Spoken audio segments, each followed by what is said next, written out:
पळतच गेला ती बुटा सहित देवघरात. कशा सहित? आता बुटा सहित माणूस घरात घुसल्यावर घरात घुसले होते सर बुट खाईन का नाही सांगितलं. बरं देव घरात घुसले होते किती 22 माणसं लागतात. नाथ महाराज म्हणले अरे अरे अरे माझ्या भेटीची किती उत्सुकता याला, मला भेटण्यासाठी आला, एवढं बहाण हात त्याला मुठ करायचा सुद्धा देणार नाही. आम्ही का करूया आणि कुठं काढले पाय फुले पाय कसं करायचं कसं करायचं कसं आता ह्याला काय करावं माणसानं आता नेमकी कशी करायची सांगा ना. आता कसं करायचं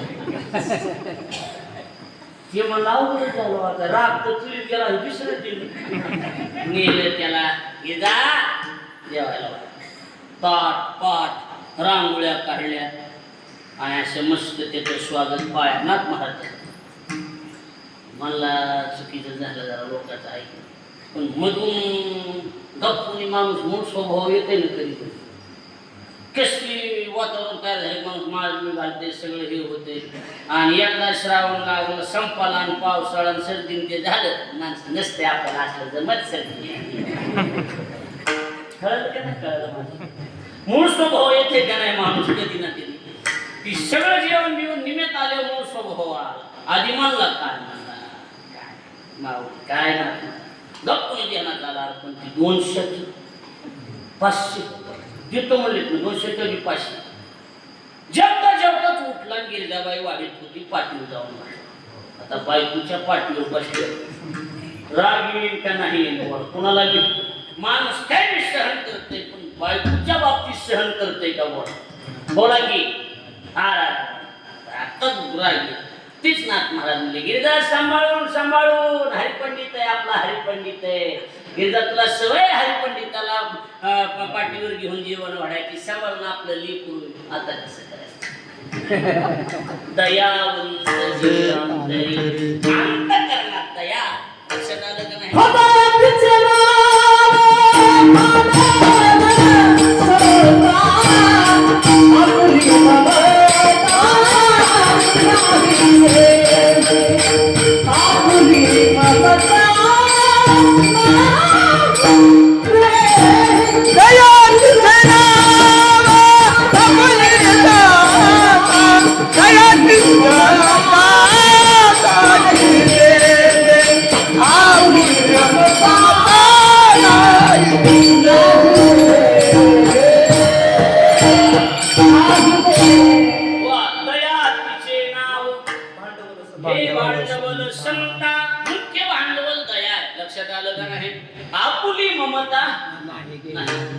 ममत्व नाही, मीपणा नाही, माझेपणा नाही, हे सगळं ममत्व बाजूला सारून भूत मात्रावर काय करायची दया तिचे नाव भूतांची पालन आणि तर निर्तळन कंठकाची.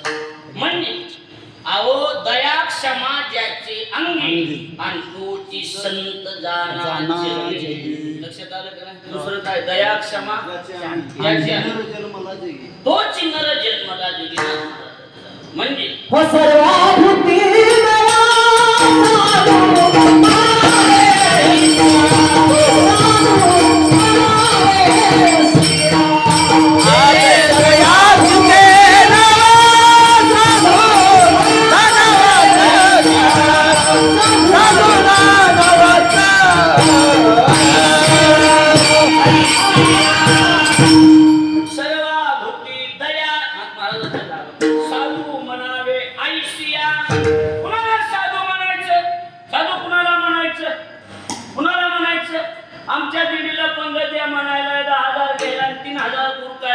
साधू म्हणायचं का नाही?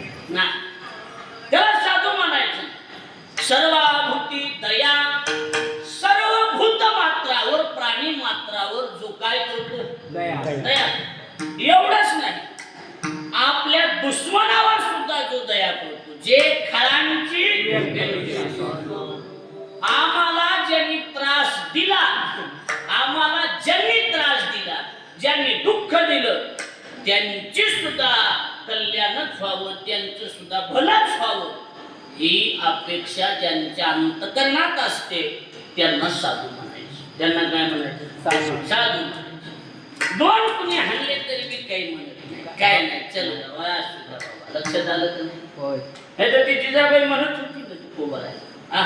माझ्या चौघी बहिणी सुखाने नांदतो, माझी ऐशी तैशी कर्म रे, माझ्या माय बापे बरे नाही पदरे बांधले भिकाऱ्याच्या. म्हणत होती मला भिकाऱ्याच्या पदरात बांधलंय. काय खरंय माझं? तुकोबा राहायच्या समोर भांडत बसायची. विचारलं तुकोबा राहायला, अहो ही बायको असली म्हणले, असली म्हणून तर भजन. स्त्री द्यावी गुणवंत तिथे गुणती आशा, या लागी कर्कशा करून केली. लक्षात आलं? बायको जरा असती तशी उठलं की भांडती, म्हणून वाईट काही बोलणं खाण्यापेक्षा मी आपलं इना उठलीतून मजुऱ्या जाऊन बसतो. लक्ष द्यायला आपले येडे म्हणजे थांबते तिथे खटकलायला राज्य भरणार. अरे एकादशीच्या दिवशी जर बायको संग भांडणं, घरात भांडणं झाले तर देवाचा आदेश आलाय तू भजनाला जायचं, थांबून उपास समोर. कळायला लागले की नाही? हो बरे झाले देवा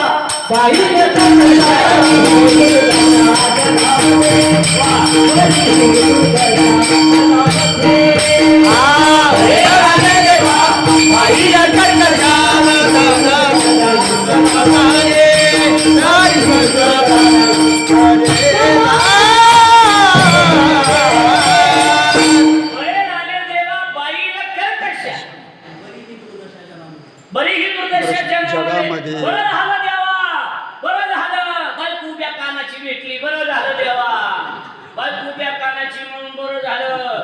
मी काय भजनाला गेलो असतो, मी काय कीर्तनाकडे गेलो असतो नाही. अजून एक सांगतो, तिनं कीर्तन केल्यामुळं जगात माझी इज्जत गेली, आणि इज्जत गेल्यामुळं मला आता कुणी मानायचं विषयच राहील नाही. फक्त तू आणि मी फक्त तू देव काही संबंध जगाचा राहिलेला नाही. अरे मी बाहेर गेलो की तू क्या आल्या म्हणा, तू क्या आला म्हणाले, काय म्हणाले तू क्या. जेवढे सावकारकी वाटली होती ती मी लोकांनी म्हणून त्या 400 ते 450 वर्षापूर्वी 4 लाख रुपयाची सावकारकी होती. लोक म्हणतो पैसे कशाला घेतात. आम्ही पैसे घेतलेच नसते, आम्ही आमच्या बापदादाचे वसूल करतो. तुकाराम महाराज वैकुंठाला जाताना टाळ जे होते ते चिखलीला दिले. झाडामध्ये उच्यामध्ये चिखली, तिथे टाळाचं मंदिर आहे. विना कुणाला माहिती का? वासकरांना आम्हाला आशीर्वाद देऊन गेले, बरोबर मग राहिले 4 लाख याचा सगळं वसूल करा.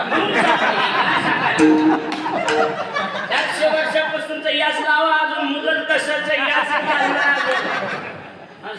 पैसे कशाला सगळं वाटलं झालं देवा. आता त्याच्यामुळं बरं बाप मेला, माय मेली, हे बी सगळं झालं. एक मुलगा अन्न करता मी, बरोबर आहे का नाही? बायको मी, हे सगळं देवा वाटून झालं. त्याच्यामुळे मी भजनाला आता मोकळा झालो. अजून एक प्रमाण आहे, देवाची ते खून करावे वाटुळे, आपणा वेगळे होऊन मुद्दा एवढाच, देवाची ते खुणाला ज्याच्या घरा त्याच्या परीची संसारात वाटलो व्हायला लागलं. बायको शिंग हलवायला लागली, पोराने एकदा दोनदा हात उगारले, अरे तुऱ्यावर आले, सांगायचं आपल्याला निरोप आलाय आता गोविंद मंदिर. लक्षात आलं? आता मंदिरात जाऊन भजन करण्याची वेळ आपल्यावर आलेली. इष्ट म्हणता येतं, येता कुठं येतंय कुणाला? येतंय कुणाला? लक्षात, नामस्मरण, साधना, भजन, कीर्तन हे जर सोडलं तर यापेक्षा सर्व जग मिथ्या राहील. हे गेले अवघड नाही, तुम्हाला जी वाटतं ती काही नाही, काहीच नाही. मग 80 वर्षाचं मात्र म्हणतो तर मला माळ झाला, आता चावानाच गेलो.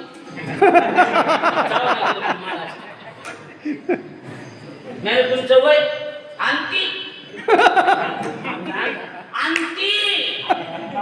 परत मला आणशी म्हणाले आता का घालायची चावा नका तुम्हाला बी. मला तावत आहे पण पोल आणत नाही.